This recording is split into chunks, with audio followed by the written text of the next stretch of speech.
इतनी हिम्मत करिए ना बोलने की, तो अच्छे से बोलो और प्रसन्न होकर बोलो, रोने से नहीं। बोलिए। श्री शिवाय नमस्तुभ्यम पंडित जी। श्री शिवाय नमस्तुभ्यम। बाबू कहाँ से आई हो? जी पंडित जी, मैं देवास से आई हूँ। बोलिए।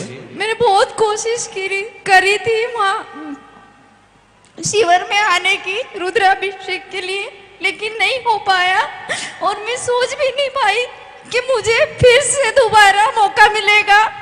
श्री शिवाय नमस्तुभ्यम पंडित जी। मुझे श्री शिवाय नमस्तुभ्यम। आपका चरण स्पर्श करना चाहती हूँ पंडित जी। मैं बहुत तकलीफों से गुजर चुकी हूँ, और कहीं जाकर आपकी कथा का मुझे किसी ने बोला कि YouTube फेसबुक पर शिव महापुराण कथा चल रही है। जब से शिव महापुराण से जुड़ी हूँ पंडित जी, जब से बहुत बहुत फायदा हुआ पंडित जी, मैं बता भी नहीं सकती हूँ। तो बस तो खुश होइए, रोना नहीं, छोड़ो बाबा पर। लेकिन अभी बहुत सारी समस्या ऐसी है पंडित जी, जो आगे आगे आगे आगे आई जाती। मेरी बेटी है 12-13 साल की, तुलसी राठौर,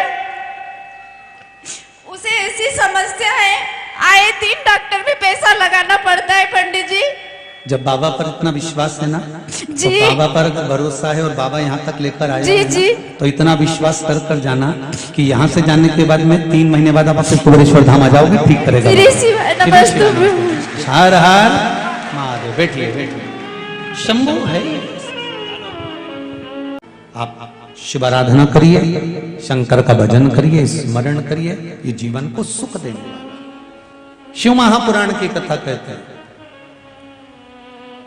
अगर थोड़ा सा जीवन में दुख आ रहा है, थोड़ा सा जीवन में कष्ट आ रहा है, तो उस कष्ट को ये ना सोचें कि कष्ट बड़ा विकट है। नहीं नहीं, शिव है हमारे साथ में। भगवान शंकर की वो कहते हैं ना कि एक राजा के यहाँ एक बगीचा था, उस बगीचे में एक माली काम किया करता था। माली का काम क्या था? बगीचे में जो फल लगते थे वो राजा के यहाँ पहुंचाता।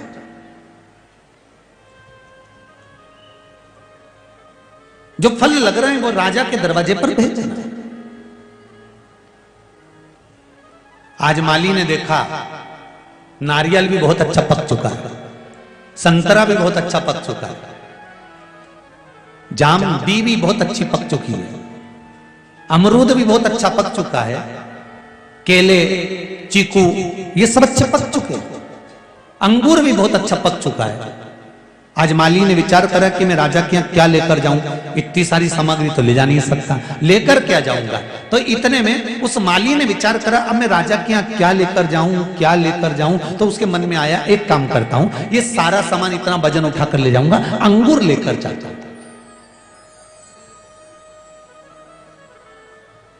उसने डलिया में भर लिया अंगूर, और अंगूर लेकर चला, और वो अंगूर राजा के पास सामने ले जाकर रख दिया। आज राजा बड़ा गुस्से में था, बहुत तेज क्रोध आ रहा था उसे, और ना जाने क्यों चिड़चिड़ कर रहा था। इसने अंगूर की डलिया ले जाकर रखी। राजा क्रोध में, आज थोड़ा सा बहुत ज्यादा क्रोध में था, सोच भी रहा था कुछ अंगूर खाता जाए और कुछ विचार करता जाए, और अंगूर उठा के माली के मुंह पे फेंक मारे। माली को जैसे अंगूर फेंके, माली भगवान से के हर हर महादेव, बड़ी कृपा करी भोलेनाथ, तुमने बड़ी कृपा करी, हुजूर बड़ी कृपा करी आप। फिर अंगूर खाए, फिर माली के मुंह पे मारे। माली फिर बोले, हर हर महादेव भोलेनाथ, बड़ी कृपा करी तुमने, बड़ी करुणा करी हुजूर, बड़ी कृपा करी। ये फिर अंगूर खाए, फिर माली के मुंह पे मारे। माली फिर बोले, हर हर महादेव, बड़ी कृपा करी नाथ, दयालु दातार, बड़ी कृपा करी तुमने। फिर अंगूर खाए, फिर मारे। राजा अब नहीं मारा, और राजा ने तुरंत उस माली से पूछा, ये बता, मैं तुझे अंगूर फेंक के मार रहा हूं और तू कह रहा है कि बड़ी कृपा करी दयालु दातार, बड़ी कृपा करी, ऐसा क्यों बोल रहा है? माली कहता है, महाराज भगवान की कृपा थी जो आज मैं अंगूर लेके आ गया, अगर मैं नारियल लिया आता तो।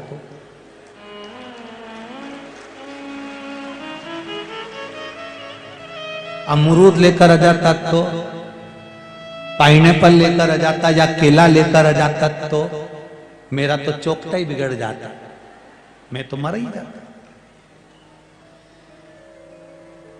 शिव कृपा है। जब किसी उलझन में फंस जाओ, लग रहा है कि पपीता भी पक गया है, लग रहा है कि केला भी पक गया है, लग रहा है कि नारियल भी पक गया है, लग रहा है कि अमरूद भी पक गया है, चारों तरफ से जब समस्याएं घिर कर खड़ी हो जाए, तब निर्णय भगवान पर छोड़ देना चाहिए। अब वो बताएगा कि क्या लेकर जाना है, अब वो सिद्ध करेगा कि मुझे कैसे जाना है। और एक बात बताएं, अपने जीवन में जरूर उतारिएगा, बड़े से बड़े तकलीफ को, रोग को, बीमारी को, दुख को, कष्ट को मेरा शंकर छोटे से अंगूर पे लाकर छोड़ देता है, अगर आपकी भक्ति श्रेष्ठ है तो। आपकी अगर भक्ति श्रेष्ठ है, आपका विश्वास श्रेष्ठ है, आपका भरोसा श्रेष्ठ है, तो बड़े से बड़े दुख को, बड़े से बड़े तकलीफ को, बड़े से बड़े कष्ट को मेरा शिव छोटे से पर लाकर छोड़ देता। वो शिव है, वो घड़ी साधारण नहीं है। इसीलिए कहा शिवाय।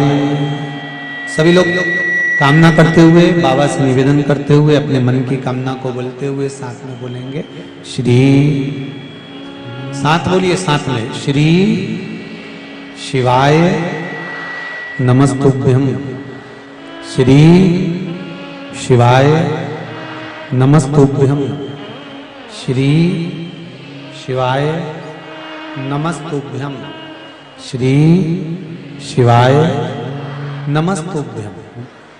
विदल और उत्पल, ये दो असुर हैं, राक्षस हैं, दो असुर हैं, दो राक्षस हैं।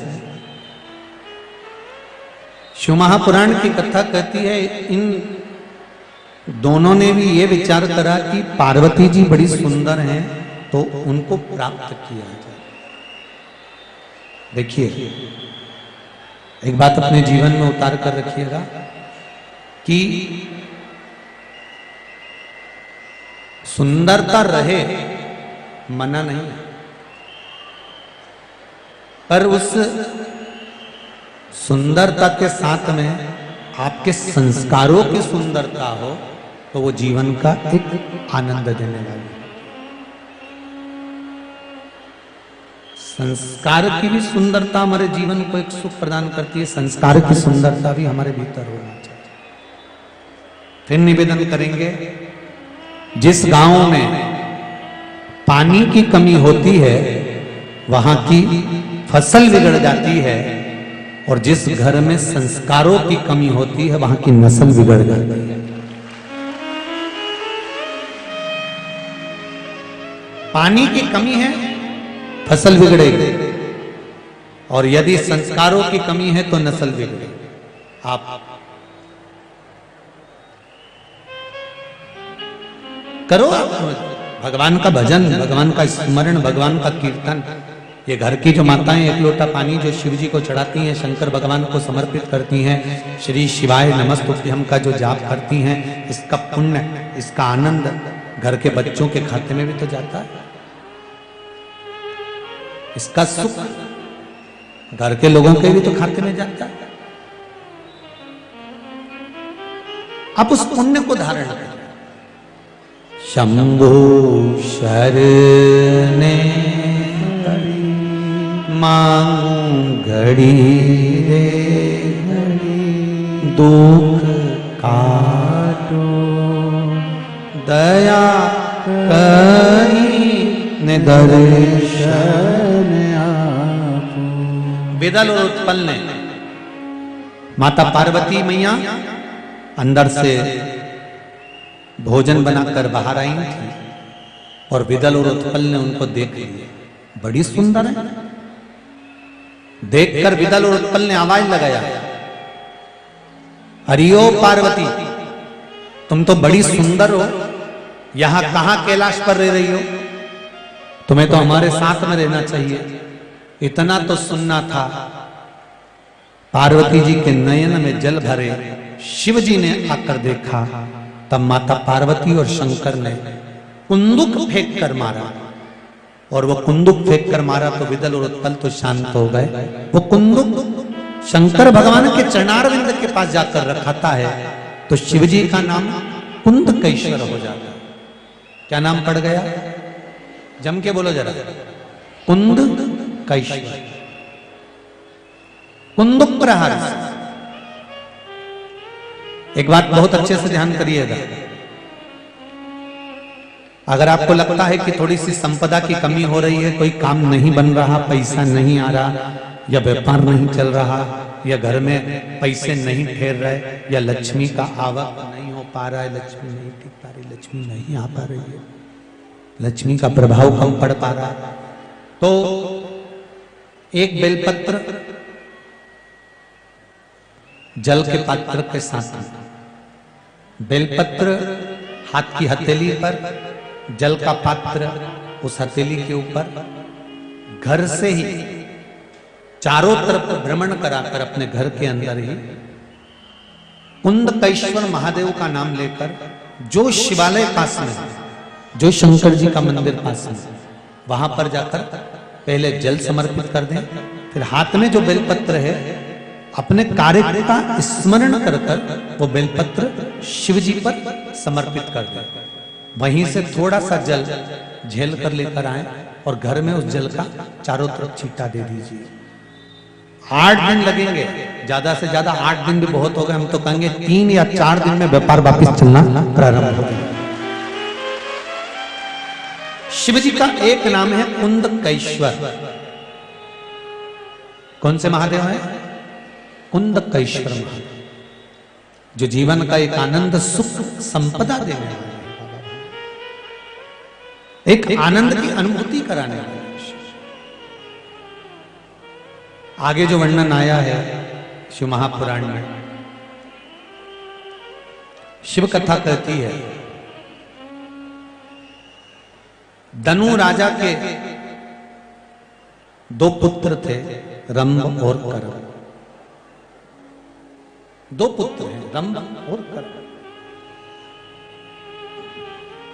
रंभ और करम्ब दोनों तप करने के लिए गए, जल में बैठकर दोनों संतान के लिए तप कर रहे थे। एक बात और अच्छे से समझ लीजिएगा थोड़ा सा, आप जो भी भजन करते हैं, जो भी स्मरण करते हैं, जो मंत्र जाप करते हैं, जो मूल मंत्र का जाप करते हो, उसको जपने के साथ में, अगर आप स्मरण कर रहे हैं, जप रहे हैं, जपने के साथ में भगवान के प्रति उसका विश्वास पूर्ण होना चाहिए। देखो एक पत्र आया,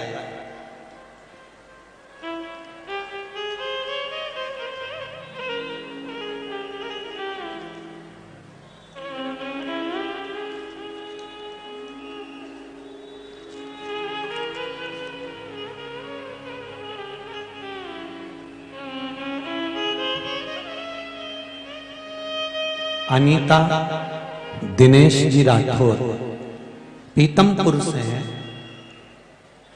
कहीं बैठी हैं? हाथ उठाइएगा अगर कहीं बैठी हो तो। अनीता दिनेश जी राठौर पीतमपुर से हैं।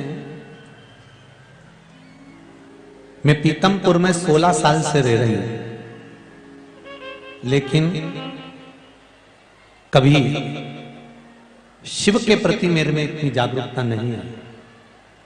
जनवरी 2021 से मैंने शिव महापुराण की कथा श्रवण करना प्रारंभ करी और बाबा देवाधिदेव महादेव की कथा।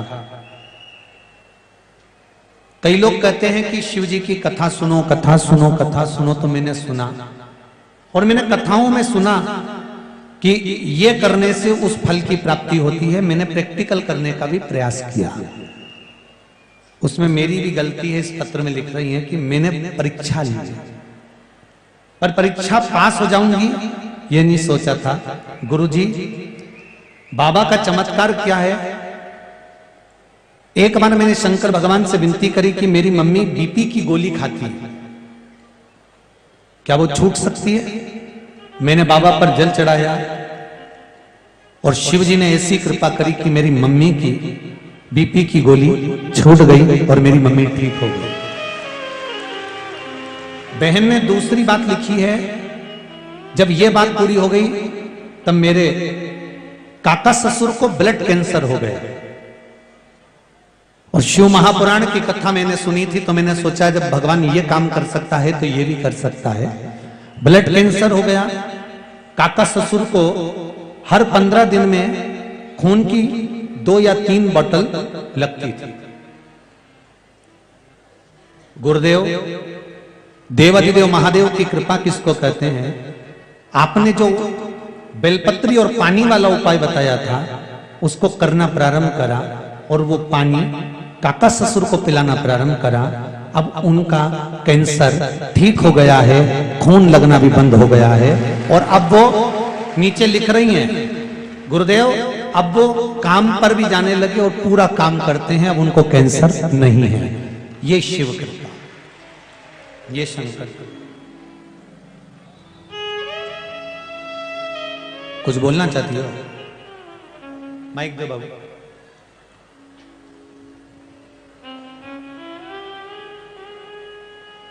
शीघ्र दो, शीघ्र दो। यही नहीं,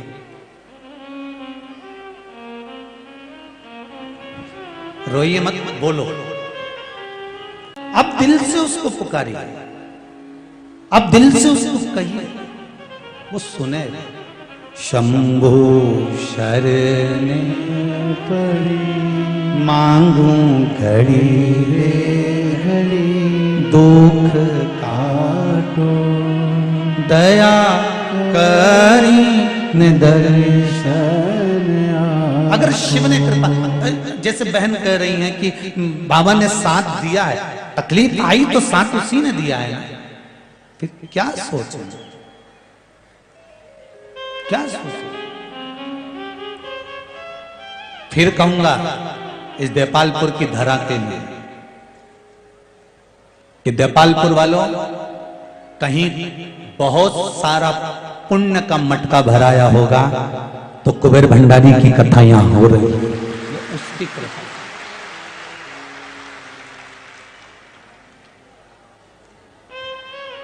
और ये कथा पूरी होगी, बीच में 5-6 दिन का गैप रहेगा। 24 तारीख से 30 तारीख तक शिव महापुराण की कथा फिर छत्तीसगढ़ की पावन धरा पर प्रारंभ होने जा रही है।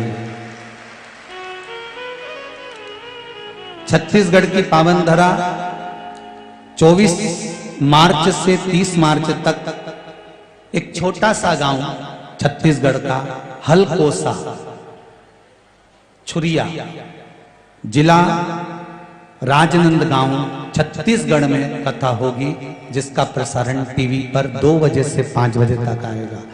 तो सारे धान के कटोरे वाले तैयार हो जाओ। छत्तीसगढ़िया, उनकी भाषा में कहते हैं छत्तीसगढ़िया सबसे बढ़िया। तो सब धान के कटोरे वाले तैयार हो जाओ। हलकोसा में 2 बजे से 5 बजे तक छत्तीसगढ़ की पावन धरा पर शिव महापुराण की कथा श्रवण करने का फिर आनंद प्राप्त हो। 24 से 30 मार्च तक तो देवाधिदेव महादेव जो कृपा कर रहे हैं, हम कह रहे हैं, फिर बोल रहे हैं कि देपालपुर वालों की बड़े बड़े भाग्य, और भाग्य के साथ में एक प्रबल भाग्य ये भी और जुड़ गया। 24 अवतार मंदिर में 11 रुद्र मंदिरों का निर्माण हो रहा है। आपका सहयोग, आपका समर्पण, आपका आनंद जो मिल रहा है मंदिर के निर्माण के लिए, वो जीवन की एक सार्थकता। महाराज रंभ और करम ये दोनों तप करने गए, पर करम्ब को मगर ने खा लिया। रंभ ने विचार करा, मगर खा गया। अब उसने जो तप करा वो तप पृथ्वी पर करा, अग्नि जलाकर।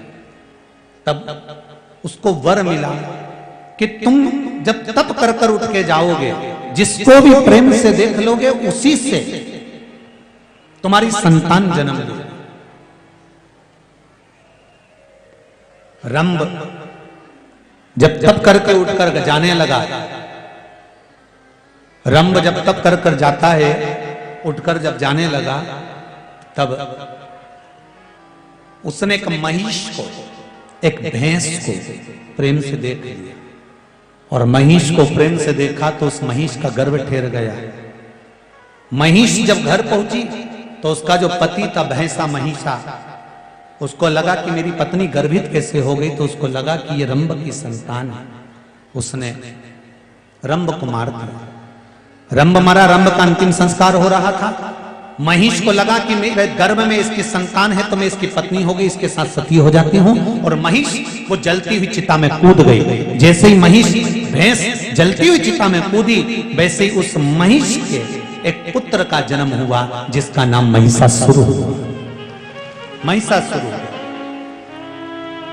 महिषासुर ने तप करा, साधना करी और भगवान से वर प्राप्त करा, अगर मुझे मारे तो कोई स्त्री मारे, मरूं तो स्त्री के हाथ से, नारी के हाथ से। देवताओं के उपद्रव प्रारंभ कर दिया इस महिषासुर ने। सब थक गए। तब मां आद्य शक्ति, मां जगत जननी दुर्गा भवानी, माता रानी स्वयं शेरों वाली स्वयं प्रकट हो गई। और मां आद्य शक्ति जगदम्बा दुर्गा भवानी मां शेरा वाली जब प्रकट होती है, सारे भक्तों ने उनको पुकारा। सब। अब इस प्रसंग में एक बात बड़ी सुंदर है, ध्यान देना जरा। इस प्रसंग की एक बात सबसे सुंदर है, वो बात है कि पार्वती जी, लक्ष्मी जी और सरस्वती, ये तीन, जिसमें ब्रह्मा जी से भगवान विष्णु ने, ब्रह्मा जी से भगवान विष्णु ने शिव जी से, तीनों ने मिलकर एक बात करी कि इन तीन देवियों में जिसको क्रोध आ जाए और क्रोध में आने के बाद में ये तीनों जब एकत्रित हो जाए तब एक आद्य शक्ति दुर्गा प्रकट होगी और वो आद्य शक्ति दुर्गा प्रकट होकर इस महिषासुर का संहार करेगी। अब माता सरस्वती को तो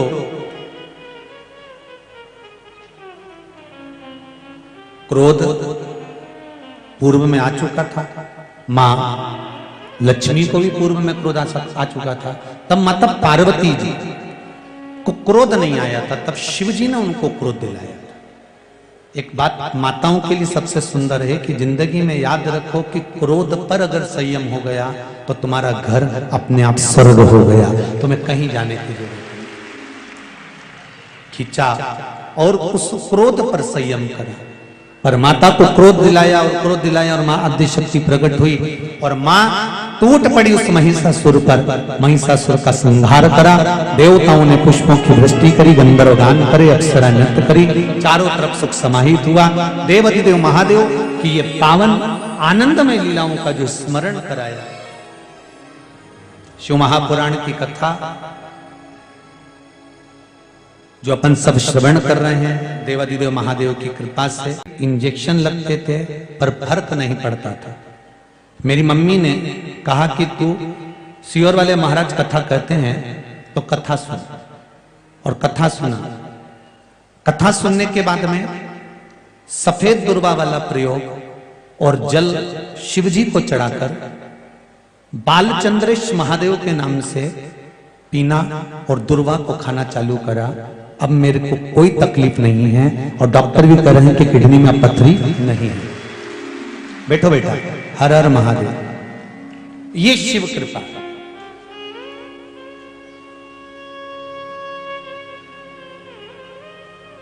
शंकर की करुणा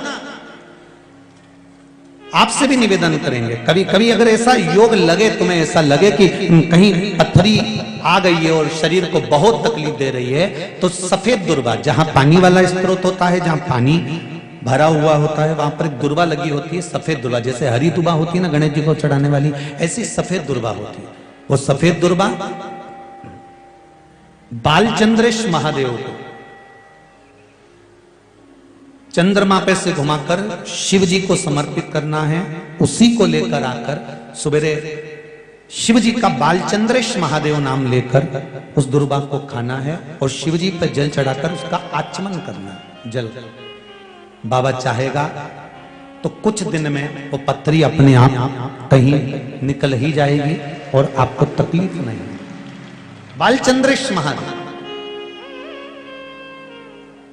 आप शिव की आराधना जो करते हैं, शंकर का जो आराधना करते हैं, शिव स्मरण करते हैं, शंकर का नाम का जाप करते हैं, शिव भक्ति में जो डूबते हैं, उसका एक सुख आनंद करने वाला महाराज। माता पार्वती जी रो रही हैं, शिव जी ने कहा तू क्यों रोती है, तेरे रोने का कारण क्या है, क्यों रो रही है, किस लिए रो रही है? प्रभु मेरा पुत्र आज मुझे गलत दृष्टि से देख रहा है इसलिए मुझे रोना आ रहा है। शिव जी ने कहा चिंता मत कर, इसका अंतिम समय आ गया। जब व्यक्ति अगर माता को गलत दृष्टि से देखने लगे तो उसका अंतिम समय आने में देरी नहीं लगती। शिव जी ने उसी समय पर काल भैरव को प्रकट करा और भैरव को प्रकट कर कर उसी समय पर भगवान शंकर ने उस अंधकासुर के प्राणों को हर लिया। भगवान देवाधिदेव महादेव उस स्थान पर खड़े होकर स्वयं काल भैरव को वर प्रदान कर देते हैं, हे भैरव तो जगत के कल्याण के लिए तेरा प्रागट्य हो, जगत कल्याण के। शिवजी का एक अवतार है, शिवजी का एक रूप है भैरव का।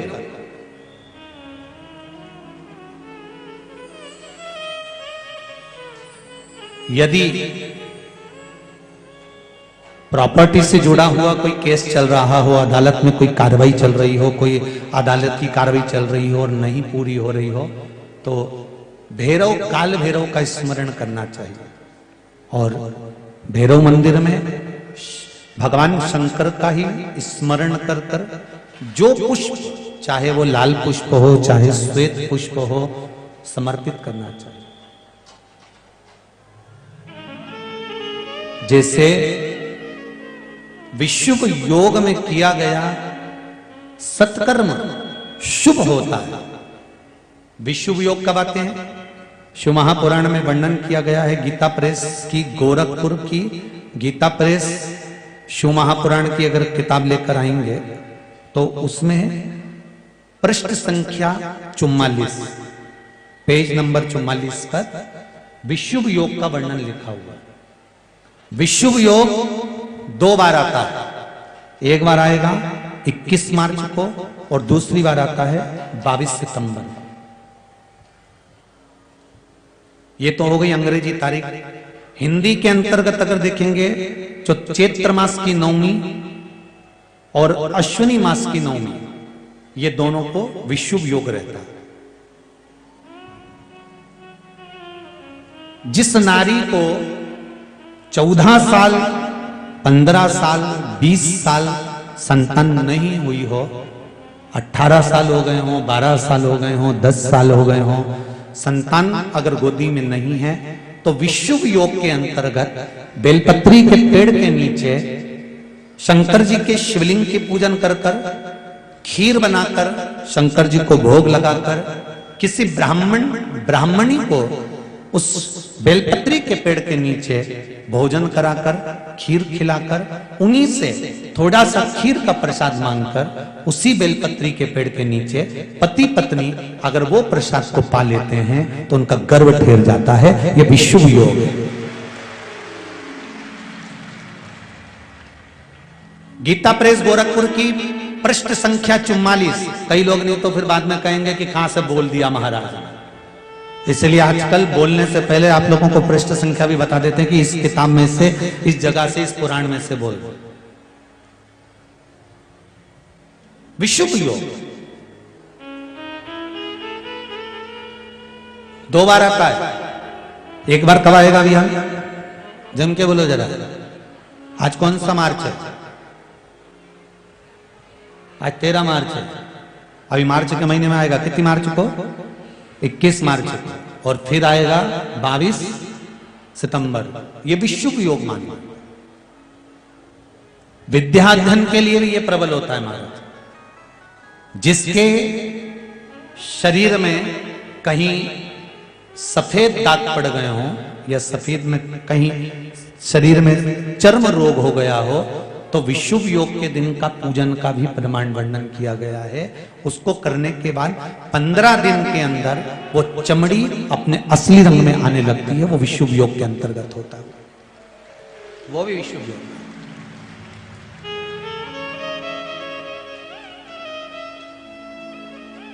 21 मार्च को आए, आप शिव आराधना करिए, शंकर का भजन करिए, स्मरण करिए, ये जीवन को सुख देंगे। शिव महापुराण की कथा कहते हैं अगर थोड़ा सा जीवन में दुख आ रहा है, थोड़ा सा जीवन में कष्ट आ रहा है, तो उस कष्ट को ये ना सोचें कि कष्ट बड़ा विकट है। नहीं नहीं, शिव है हमारे साथ में। भगवान शंकर की वो कहते हैं ना कि एक राजा के यहाँ एक बगीचा था, उस बगीचे में एक माली काम किया करता था। माली का काम क्या था, बगीचे में जो फल लगते थे वो राजा के यहाँ पहुंचाता।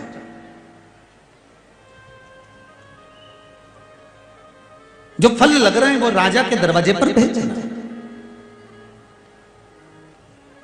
आज माली ने देखा नारियल भी बहुत अच्छा पक चुका है, संतरा भी बहुत अच्छा पक चुका है, जाम भी बहुत अच्छी पक चुकी है, अमरूद भी बहुत अच्छा पक चुका है, केले, चीकू ये सब अच्छे पक चुके हैं, अंगूर भी बहुत अच्छा पक चुका है। आज माली ने विचार करा कि मैं राजा के यहाँ क्या लेकर जाऊं, इतनी सारी सामग्री तो ले जा नहीं सकता, लेकर क्या जाऊंगा।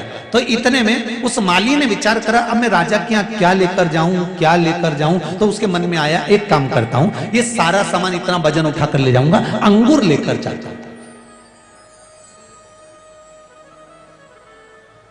उसने डलिया में भर लिया अंगूर और अंगूर लेकर चला और वो अंगूर राजा के पास सामने ले जाकर रख दिया। आज राजा बड़ा गुस्से में था, बहुत तेज क्रोध आ रहा था उसे, ना जाने क्यों चिड़चिड़ कर रहा था। इसने अंगूर की डलिया ले जाकर रखी। राजा क्रोध में, आज थोड़ा सा बहुत ज्यादा क्रोध में था, सोच भी रहा था कुछ अंगूर खाता जाए और कुछ विचार करता जाए और अंगूर उठा के माली के मुंह पे फेंक मारे। माली को जैसे अंगूर फेंके, माली भगवान से के हर हर महादेव बड़ी कृपा करी, भोलेनाथ तुमने बड़ी कृपा करी, हुजूर बड़ी कृपा करी आप। फिर अंगूर खाए, फिर माली के मुंह पे मारे। माली फिर बोले हर हर महादेव भोलेनाथ बड़ी कृपा करी तुमने, बड़ी करुणा करी हुजूर, बड़ी कृपा करी। ये फिर अंगूर खाए, फिर माली के मुंह पे मारे। माली फिर बोले हर हर महादेव बड़ी कृपा करी नाथ, दयालु दातार बड़ी कृपा करी तुमने।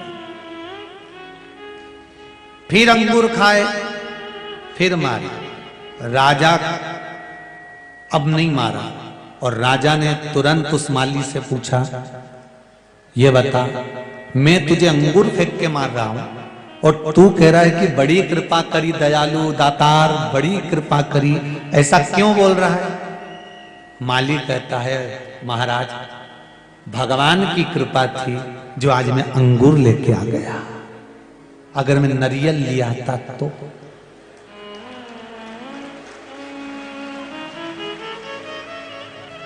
अमरूद लेकर आ जाता तो, पाइनएप्पल लेकर आ जाता या केला लेकर आ जाता तो मेरा तो चौकता ही बिगड़ जाता, मैं तो मर ही जाता।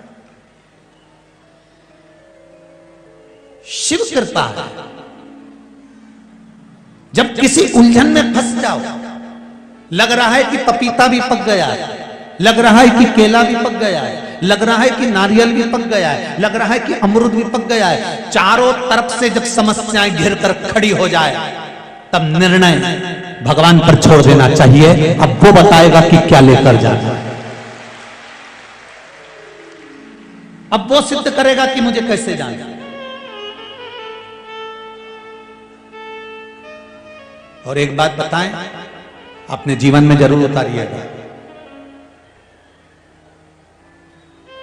बड़े से बड़े तकलीफ को, रोग को, बीमारी को, दुख को, कष्ट को मेरा शंकर छोटे से अंगूर पे लाकर छोड़ देता है, अगर आपकी भक्ति श्रेष्ठ है तो। आपकी अगर भक्ति श्रेष्ठ है, आपका विश्वास श्रेष्ठ है, आपका भरोसा श्रेष्ठ है, तो बड़े से बड़े दुख को, बड़े से बड़े तकलीफ को, बड़े से बड़े कष्ट को मेरा शिव छोटे से पर लाकर छोड़ देता। वो शिव है।